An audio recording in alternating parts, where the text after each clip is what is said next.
राधानगरी तालुक्यात 79.37% मतदान. उद्या मतमोजणी. प्रशासनाची तयारी पूर्ण. राधानगरी तालुक्यात झालेल्या जिल्हा परिषद व पंचायत समिती निवडणुकीसाठी मतदारांनी उत्स्फूर्त प्रतिसाद दिला असून तालुक्यामध्ये विक्रमी 79.37% मतदान झाले आहे. निवडणूक प्रक्रियेत नागरिकांनी मोठ्या प्रमाणात सहभाग नोंदवत लोकशाहीवरील विश्वास अधोरेखित केला आहे.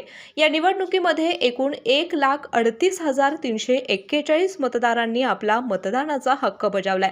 यामध्ये 73,032 पुरुष मतदार तर 65,304 महिला मतदारांचा समावेश आहे.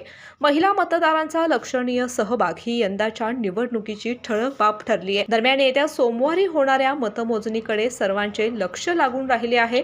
निवडणूक विभागाकडून मिळालेल्या माहितीनुसार राशिवडे, कसबा वाळवे, सरवडे, कसबा तारळे आणि राधानगरी या गणांची मतमोजणी सकाळी 10 वाजता क्रीडा संकुल राधानगरी येथे सुरू होणार आहे. मतमोजणीसाठी 15 EVM मशीन तसेच पोस्टल मतदानासाठी 1 टेबल अशी एकूण 16 टेबलांवर मतमोजणी प्रक्रिया राबवण्यात येणार आहे. यासाठी 32 कर्मचारी नियुक्त करण्यात आले असून आवश्यक ते सहाय्यक कर्मचारीही कार्यरत असणार आहेत. जिल्हा परिषद व पंचायत समितीच्या प्रत्येक उमेदवारांसाठी 16 प्रतिनिधी नियुक्त करण्यात येणार असल्याची माहिती सहाय्यक निवडणूक अधिकारी अनिता देशमुख यांनी दिली. तसेच पोस्टल मतमोजणीसाठी 5 टेबलांवर 20 फेऱ्यामध्ये मतमोजणी होणार असून प्रत्येक टेबलसाठी प्रत्येकी 1 मतमोजणी प्रतिनिधी नेमण्यात आलाय.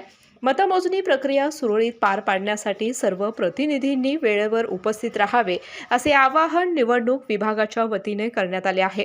प्रशासनाने सर्व तयारी पूर्ण केली असून सोमवारी निकालाचे चित्र स्पष्ट होणार आहे. KK न्यूजसाठी राधानगरीहून मिलिंद कांबळे. गोकुळची बासुंदी पुन्हा खावीशी वाटतेय. खरं सांगू, मलाही खावीशी वाटतेय.